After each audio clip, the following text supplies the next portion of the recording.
네, 믿는 생각입니다. 2021년 새해가 되었습니다. 새해 복 많이 받으시길 바랍니다.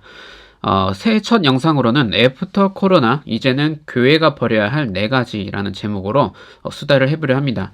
원래 여러분들이 교회 생활을 하면서 이런 거는 조금 그만해야 하지 않을까, 이런 건 좀 바뀌어야 하지 않을까, 이렇게 교회를 사랑하는 마음으로 좀 그렇게 애타는 마음으로 봤던 부분들이 있을 것 같은데요. 코로나 기간 1년차, 이제 2년차를 지나면서 이제는 정말 속히 바뀌어야 할 부분이라고 느껴지는 것들, 그렇게 드러나는 부분들이 참 많은 것 같아요. 그냥 제가 떠오르는 거 몇 가지를 좀 추려보았습니다. 첫 번째는 저는 성가대요. 성가대 하면 여러분들은 솔직히 찬양 좋아하시는 분들은 조금 왜 이런 말 할까 하는데, 제가 예전에 이제 코로나랑 상관없이 신학교 다닐 때, 또 신학교 외에 다른 여러 공부 모임도 많이 다닐 때 양진일 목사님께 성경 공부를 좀 배울 때가 있었는데요. 그때 양진일 목사님이 이 교회에 성가대가 없어져야 교회가 변화될 수 있을 것 같다, 이런 얘기를 하더라고요. 저는 원래 모태신앙은 아니어서 이제 성가대 생활을 해보거나 뭐 그러진 않았는데요. 그 양진일 목사님 말로는 이 교회 성가대가 사실은 어떤 인맥의 중심이고, 사람들이 그 가운데 어떤 신앙의 중심을 찾기보다는 그런 교제하고 음악 자체에 너무 집중해버려서 교회가 변화되는데 발목을 잡는다, 이런 얘기를 하더라고요. 그때는 사실 잘 이해가 안 되는데, 제가 목회를 하다 보니까 이 음악이라는 게 빛과 그림자가 모두 있구나, 이렇게 느껴졌습니다. 그러니까 제가 예전에 명성교회를 한번 갔을 때 거기 정말 수백 명의 사람들이 이제 성가대 찬양을 딱 하는데 어마어마합니다. 설교 메시지나 교회가 실질적으로 어떻게 운영되는지 이런 거랑 다 떠나서 음악 자체만으로 압도돼요. 그래서 저는 그 음악이라는 게 참 아름답고 귀한 건데 너무나 강력한 거여서 사람들이 비판 능력을 상실되고, 또 이제 신앙의 중심을 찾는 그런 물음과 질문들을 잊어버리게 만드는 효과도 있는 것 같거든요. 그리고 이제 대형교회 같은 경우에도 여러 문제들이 있음에도 불구하고 앞에 가수들을 세우고 음악 세션들을 세우면 그 찬양 그 공간의 특별한 능력과 음악 효과 때문에 사람들이 또 모이게 되잖아요. 특별히 코로나 기간에는 저는 사실 이 기간에도 성가대를 하는 건 솔직히 조금 이해가 되진 않아요. 저는 이렇게 비말이 튈 수 있는 그런 것보다 차라리 뭔가 연주 음악을 하는 분들이 앞에서 좀 연주를 하고 잔잔하게 사람들이 와서 적절히 거리 공간을 띄고 기도할 수 있게 하면 어떨까. 그리고 또 대형교회 같은 경우는 재정이 있잖아요. 그럼 음악인들의 어떤 뭐 찬양 영상, 그때는 이제 노래도 할 수 있겠죠. 그런 영상들을 꾸준히 업로드하면서 예술가들이 자신의 능력으로 하나님을 찬양하는 모습을 공유하면 좋겠는데, 일단 그 현장에 와서 이제 다 같이 대형 집단으로 모여서 노래하는 데 나오는 어떤 효과가 있기 때문에 그걸 포기하기는 어려운 것 같죠. 그래서 저는 일단 성가대, 찬양, 특히 찬양으로 부흥하는 교회들이 조금 극보수로 가는 경향이 조금 상대적으로 많다고 느껴져요.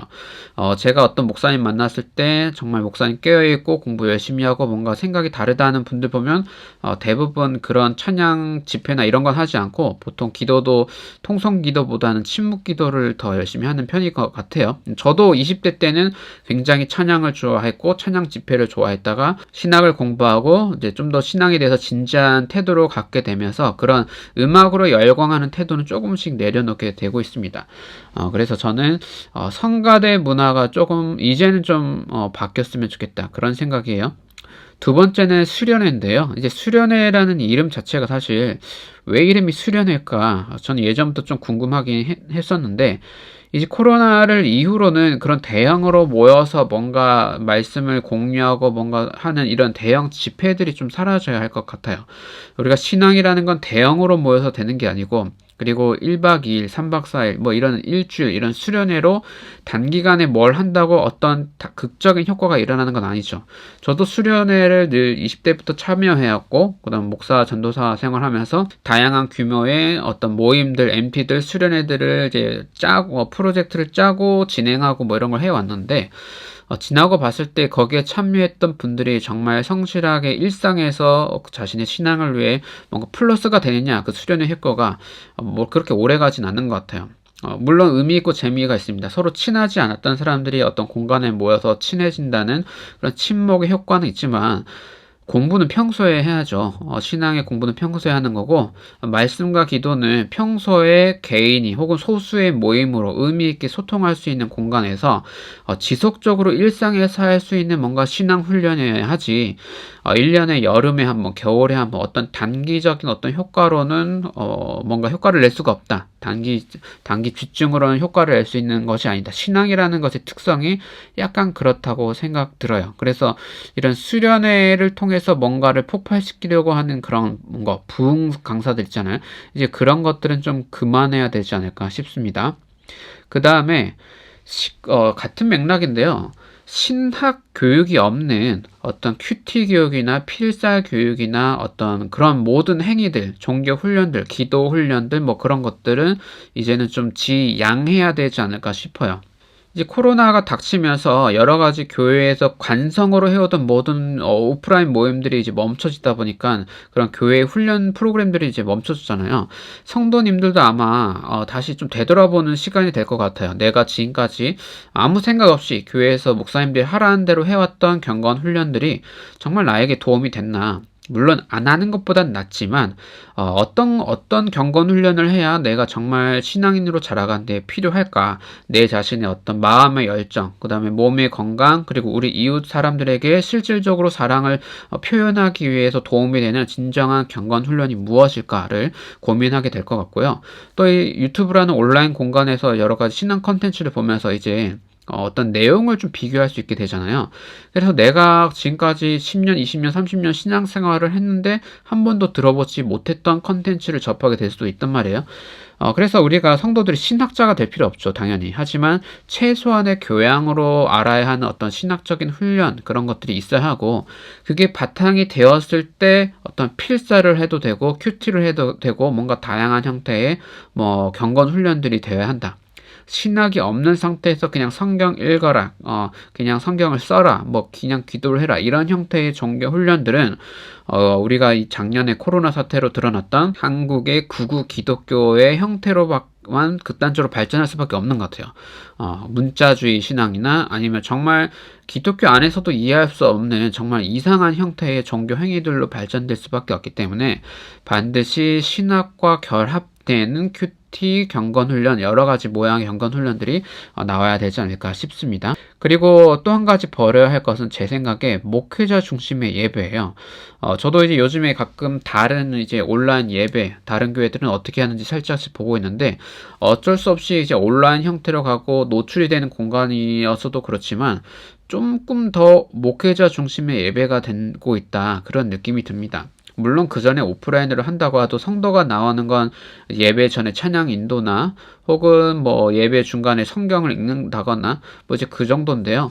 요즘 제가 고민하고 있는 건 특별히 이제 온라인 중심으로 예배를 하다 보니까 이게 오고 가는 것도 없고 직접 만나서 대면으로 대화하는 것도 없다 보니까 좀 더 수동적이 될 수밖에 없는 것 같아요. 이것을 어떻게 극복할 수 있을까 고민을 하고 있는데 일단 저희 교회 같은 경우에도 이제 작은 모임이다 보니까 화면에 이렇게 직접 성도님이 나오는 거를 괜찮아하는 분도 있고 조금 불편해하는 분도 있어서 또 고민이 되더라고요.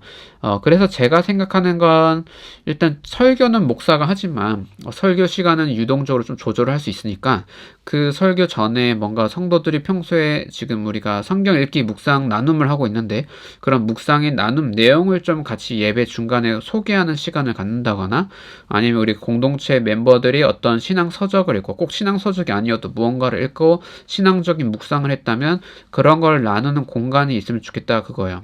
영상에 본인이 직접 나오기 힘들다면 목회자가 대독을 할 수도 있잖아요. 그래서 예배의 컨텐츠 안에 어쨌든 목회자의 설교나 목회자가 주도하는 컨텐츠가 아닌 함께 공동체로 살아가는 사람들의 이야기가 들어갈 수 있는 그 여백이 있으면 좋겠다, 그런 생각이 들거든요. 그게 없이 제가 아무리 여러분 우리가 함께 만들어가는 예배를 합시다 한다 할지라도 어쩔 수 없이 수동적일 수밖에 없지 않을까라는 생각이 들어요. 이건 그냥 제 상상이고요.